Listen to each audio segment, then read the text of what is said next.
Em Santa Catarina, a Justiça manteve a sentença de prisão de um homem que agrediu a esposa.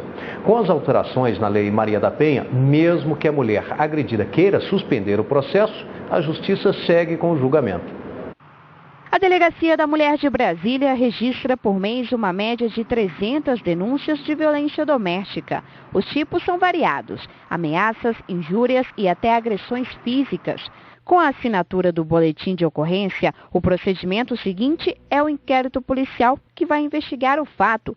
Posteriormente, a Justiça julga e estabelece as sanções. A partir daí, nós temos um crime e a Delegacia da Mulher é um órgão de polícia judiciária, incumbido da apuração da autoria e materialidade de um crime. Então, é tratado dessa forma: é instaurado um inquérito policial e a partir daí nós vamos colher todos os elementos de prova para atestar o que realmente aconteceu naquela situação e submeter isso ao Judiciário e ao Ministério Público. Mas a mulher vítima de violência pode voltar atrás na denúncia? Esse foi um dos avanços da lei, ao estabelecer que hoje não é mais permitido que uma mulher, uma vez feito o registro de uma ocorrência policial, que ela desista desse registro aqui na esfera policial. Mesmo assim, algumas mulheres recuam e tentam desistir da acusação feita ao agressor. Isso porque 80% das agredidas não querem que o autor da violência seja punido com a prisão. O dado é de uma pesquisa do Ministério da Justiça que revela ainda: 40% preferem que os agressores sejam encaminhados para psicólogos ou assistentes sociais. 30% acham que eles deveriam frequentar grupos de agressores para se conscientizarem e 10% opinaram que a melhor alternativa penal seria a prestação de serviços à comunidade. Os pesquisadores também apuraram que 9% dessas mulheres acreditam que tenham feito alguma coisa errada que contribuiu para a agressão. A pesquisa foi realizada em 11 cidades de 6 estados brasileiros. É importante lembrar que nos casos de lesão corporal, mesmo que a mulher queira suspender o processo, a Justiça dará seguimento ao julgamento. Exemplo disso aconteceu no sul do país. Em Santa Catarina, a Justiça manteve a sentença de um homem que agrediu, xingou e ameaçou a mulher. Ele foi preso em flagrante. No recurso, a defesa alegou que as lesões foram em legítima defesa e que, inclusive, a vítima já havia perdoado o companheiro. Mas o juiz entendeu que o fato da mulher já ter perdoado não elimina a responsabilidade penal. De acordo com o Código Penal, as penas para os casos de lesão corporal variam de 3 meses a 3 anos. Os indicadores do mais recente mapa da violência doméstica apontam que entre 1990 e 2010, cerca de 90 mil mulheres foram assassinadas no país. A taxa é de 4,4 mortes para cada 100 mil mulheres.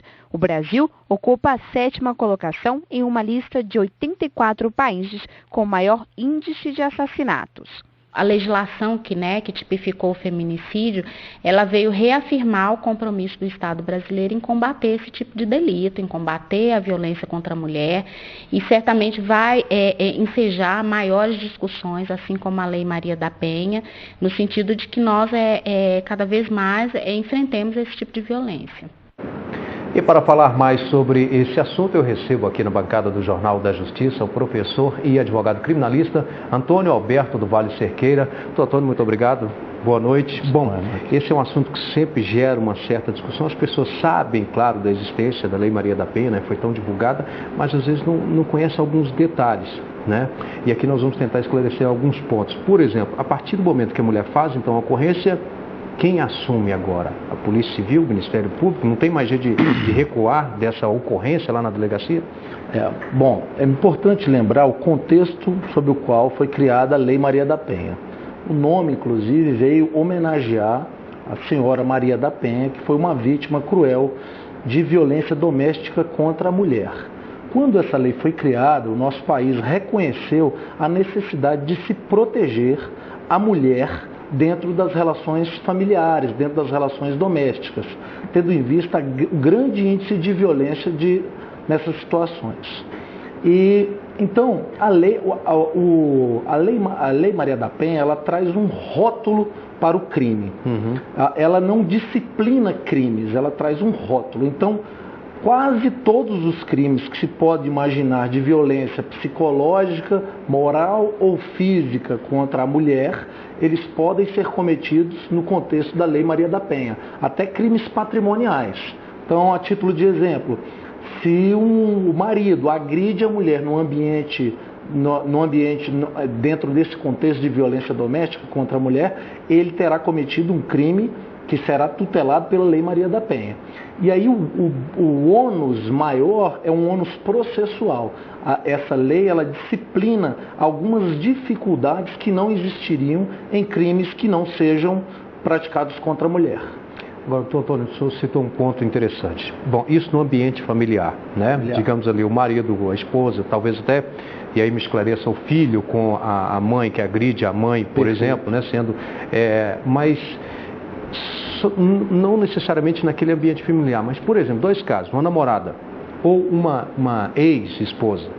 A lei, ela traz algumas hipóteses específicas, mas o que nós podemos dizer aqui, num contexto genérico, é que todos os crimes praticados numa relação de intimidade entre um homem e uma mulher, ou contra uma mulher, porque pode ser praticado pela mulher também, seja numa relação afetiva, familiar, ou uma pessoa que conviva atualmente, ou que tenha convivido, que tenha uma intimidade, será protegido por essa lei.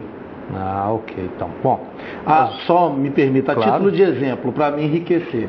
Suponhamos um caso de ex-marido e ex-mulher. Sim. A mulher reside com os filhos e em um dia determinado há uma discussão entre o casal por conta da visita do pai.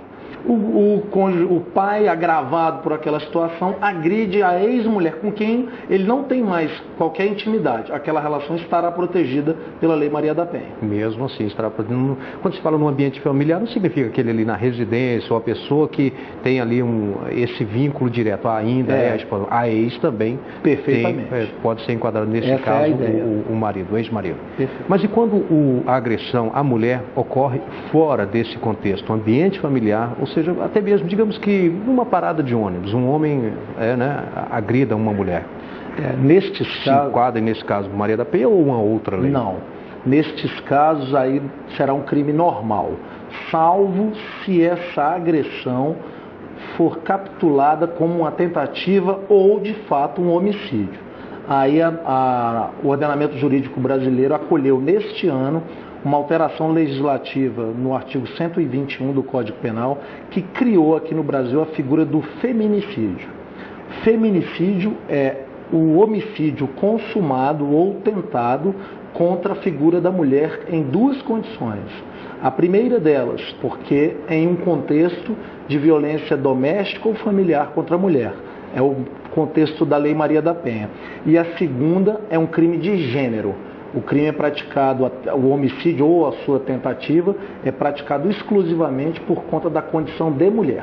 E não há, alguns até colocam esse ponto.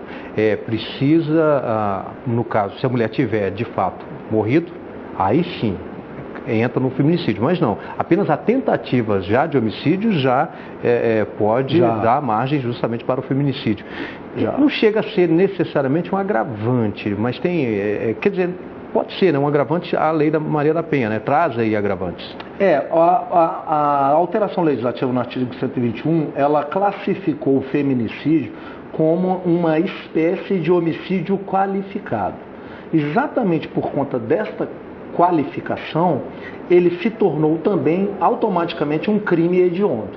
Agora, essa lei, ela trouxe uma outra alteração que traz um agravamento de pena em algumas condições específicas, que é quando o crime for cometido contra uma mulher menor de 14 anos ou maior de 60, ou em uma outra situação... Grávida, por exemplo? Que ela está grávida ou teve o filho até há 3 meses. Nessas condições, a lei impõe um agravamento da pena maior do que aquele decorrente do homicídio qualificado. Doutor Antônio, mais uma pergunta, ainda em relação à reportagem que nós mostramos aqui no bloco anterior, em que o Tribunal de Justiça acabou não permitindo que a mulher retirasse. Quer dizer, sim, retira, mas o processo continua e ele pode, inclusive, ser condenado. Por que isso ocorre? Bom, antes de falar nisso, temos que fazer um breve prólogo para explicar um fato. Os crimes eles são divididos na forma da sua gravidade. Para crimes mais, vamos dizer assim, menos, com um potencial lesivo menor, o legislador muitas vezes opta que a própria vítima, ela tome a dianteira, ela assuma o ônus de processar criminalmente o seu ofensor. Ou não, né? Ou não. É o caso, por exemplo, de crimes contra a honra, xingamentos, ofensas, etc. Ocorre que houve uma discussão jurídica e essa discussão acabou pacificada pelo STJ, porque a lei ela não disciplinava muito bem essa situação. E o STJ clarificou isso e disse o seguinte: quando o crime contra a mulher for praticado com violência, aí a ação penal se torna aquela chamada pública incondicionada, ou seja, sai das mãos da ofendida a capacidade de escolher se o seu parceiro, se o seu ofensor será processado ou não. Ou seja, foi uma inteligente forma do Estado, do Judiciário, oferecer uma proteção maior à mulher, que agora não pode mais, quando for vítima de violência, não pode mais ser convencida pelo seu agressor, seu parceiro no caso, a retirar, coloquialmente chamado, não, retira a queixa. Agora ela não tem mais essa possibilidade. Retira e vão viver felizes, não é bem assim, né? Não tem mais essa possibilidade. Doutor Antônio Alberto, muito obrigado pelos esclarecimentos. Muito obrigado. Muito obrigado a todos.